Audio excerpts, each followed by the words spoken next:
Bonjour et bienvenue. Dans cette vidéo, on va voir comment copier les fichiers de son Mac pour les sauvegarder sur un autre disque dur externe. C'est vraiment une super application que j'utilise moi en plus de Time Machine, qui est le système d'Apple intégré donc à Mac OS pour faire une sauvegarde intégrale de votre disque dur qui est automatique. J'ai fait une vidéo sur Time Machine, vous pourrez la trouver dans la formation sur Mac. Mais moi, personnellement, j'utilise en plus ce logiciel parce qu'il permet de faire d'autres choses que Time Machine ne va pas forcément faire.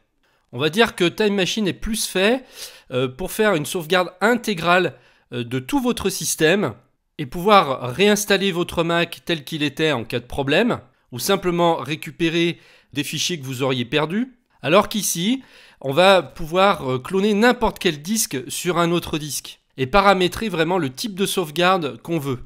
Imaginons par exemple, vous avez tous vos films ou toute votre musique sur un disque dur externe parce que vous n'avez pas assez de place sur le disque interne de votre Mac. Time Machine ne pourra pas copier les fichiers qui sont sur un disque dur externe, alors que Carbon Copy Cloner va pouvoir le faire. Il suffira de lui dire, voilà, je veux que tu me copies ce disque dur qui contient mes photos, par exemple, tous mes fichiers multimédia, la musique, les films, sur cet autre disque dur. Vous pouvez très bien ajouter 2-3 disques durs externes sur votre Mac et ensuite faire n'importe quelle copie d'un disque sur un autre. Ce logiciel est payant, mais le prix reste tout à fait raisonnable puisque jusqu'à maintenant, on est toujours, me semble-t-il, en dessous de 50 $. Mais la bonne nouvelle, c'est que vous pouvez l'essayer pendant 30 jours complètement gratuitement. Je vous mets le lien en dessous de la vidéo pour arriver sur la page de téléchargement du logiciel. Donc cliquez sur le lien qui sera en dessous de la vidéo. Et puis ensuite, on va cliquer sur le bouton vert là, télécharger 30 jours d'essai. On va dans le Finder, dans la zone de téléchargement. On dézippe le fichier en double-cliquant dessus. On va glisser maintenant le fichier Carbon Copy Cloner dans Applications. Et ça, on peut le mettre à la corbeille. Vous pouvez accéder maintenant à l'application soit en allant dans l'onglet Applications, vous le trouvez ici, soit dans le Launchpad où il a été ajouté à la suite. Je vais le lancer à partir d'ici. On accepte les conditions et puis il n'y a plus qu'à cliquer sur Évaluation.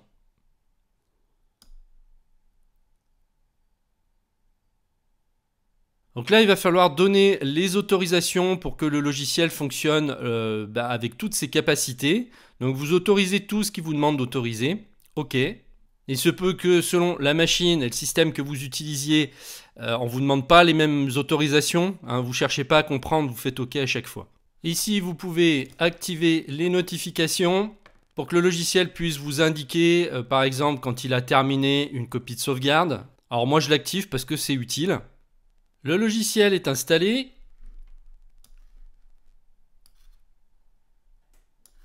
Et on va pouvoir créer notre première tâche de sauvegarde.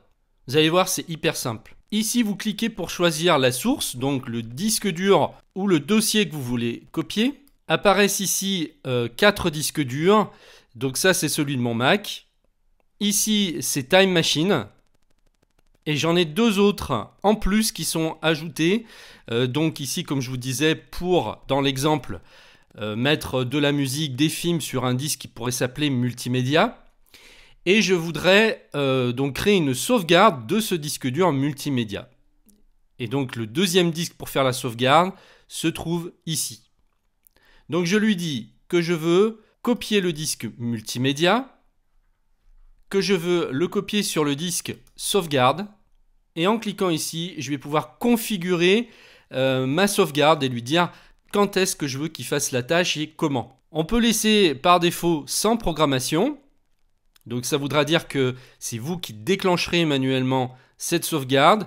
Si vous voulez que ça se fasse automatiquement, eh bien on va choisir par exemple une fois à l'heure spécifiée, ou chaque heure, ou tous les jours, toutes les semaines, tous les mois. En fait, vous pouvez vraiment programmer absolument comme vous voulez. Dans mon exemple, je vais prendre tous les jours. Ici, je vais régler l'heure à laquelle je veux que la sauvegarde se déclenche. On peut dire par exemple à midi tous les jours.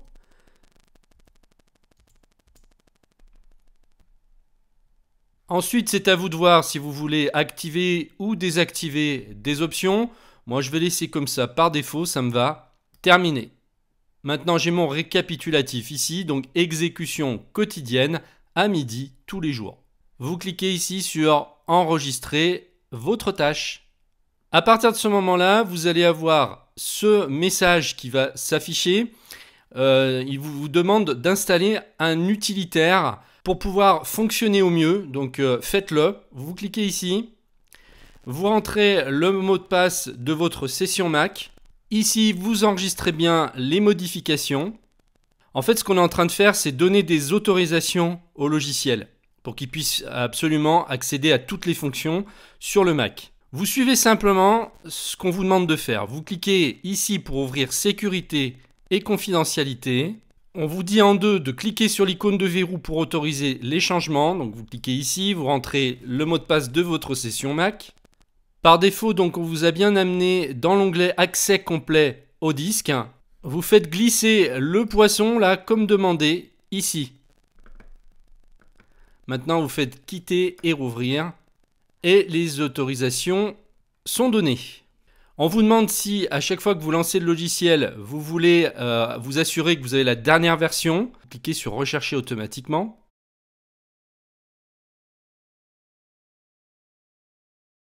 Et puis maintenant, on peut démarrer la tâche qu'on a programmée maintenant si on veut. Donc on y va. Donc la première fois, il va le faire au moment où vous cliquez sur ce bouton démarrer. Ce sera votre première sauvegarde.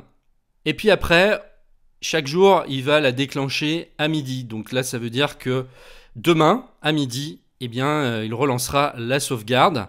Alors, il ne va pas tout recopier encore une fois.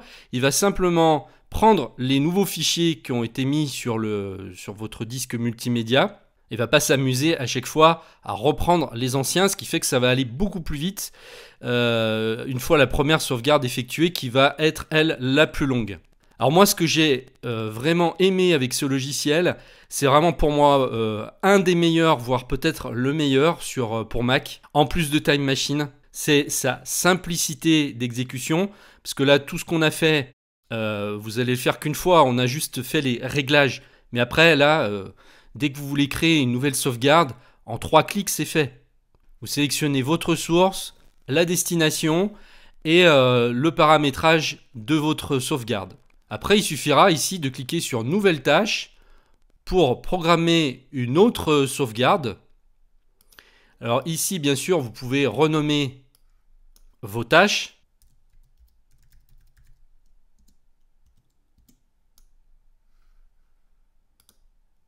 Ici, pareil, vous pourrez la renommer en, par exemple, sauvegarde disque multimédia.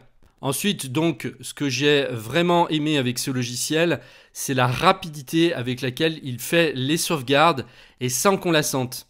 Alors après, ça va vraiment dépendre de la machine que vous utilisez et de sa puissance. Moi, j'utilise un Mac Mini M1, donc relativement puissant. Je ne sens absolument pas les sauvegardes. Je peux faire autre chose. Je sais que par exemple sur Windows, quand j'avais mon PC, quand il y avait le logiciel de copie de fichiers qui se lançait, je le sentais. Ça ralentissait la machine. Donc c'est pour ça que je le programmais souvent à midi ou le soir assez tard pour que je ne sois pas en train de faire quelque chose sur l'ordinateur. Hein. Pendant que je mangeais, ça se faisait en général à midi. Mais là, peu importe, honnêtement, on ne sent absolument rien.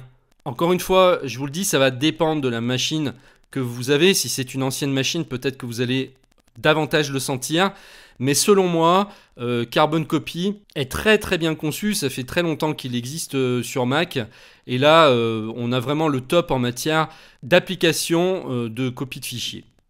Sur Windows, j'avais donc un logiciel qui s'appelait Second Copy que j'ai utilisé pendant plus de 15 ans, qui est un des meilleurs aussi. C'est un petit programme qui ressemble un peu à celui-ci, qui est pas très lourd et qui fait vraiment vraiment bien le travail tout en prenant peu de ressources.